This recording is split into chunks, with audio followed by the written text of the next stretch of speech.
కేసీఆర్ ను Kaleshwaram commission chief పలు కీలక ప్రశ్నలు సంధించారు.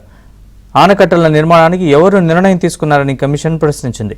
ఈ క్రమంలో కాళేశ్వరం రీ ఇంజనీరింగ్ గురించి కేసీఆర్ వివరించారు.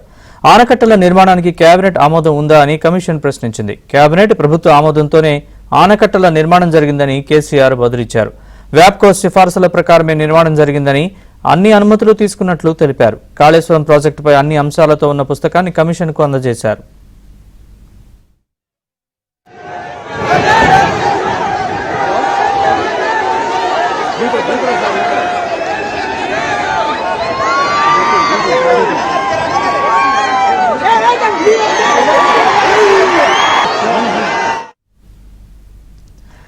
కాళేశ్వరం కార్పొరేషన్ గురించి కమిషన్ ఆరా తీసింది. కొత్త రాష్ట్రంలో నిధులను దృష్టిలో ఉంచుకొని కార్పొరేషన్ ఏర్పాటు చేసినట్లు కేసీఆర్ తెలిపారు.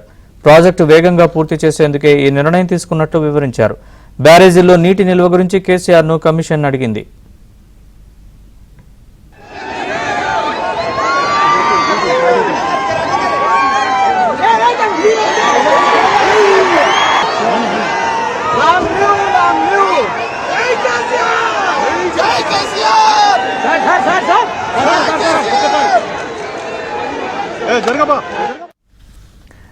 ఎంత నీరు నిల్వ చేయాలన్నది ఇంజనీర్లు చూసుకుంటారని కేసీఆర్ చెప్పారు. బ్యారేజీల నిర్మాణ స్థలం ఎంపిక, మార్పు సాంకేతికపరమైన అంశమన్నారు.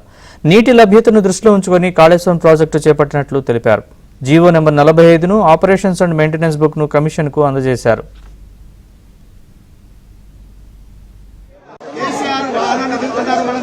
కాళేశ్వరం కమిషన్ కు చేరుకుని వాహనం నుంచి కిందికి దిగుతున్నారు. కేసీఆర్ వెంట వాహనంలో కేసీఆర్ తో పాటుగా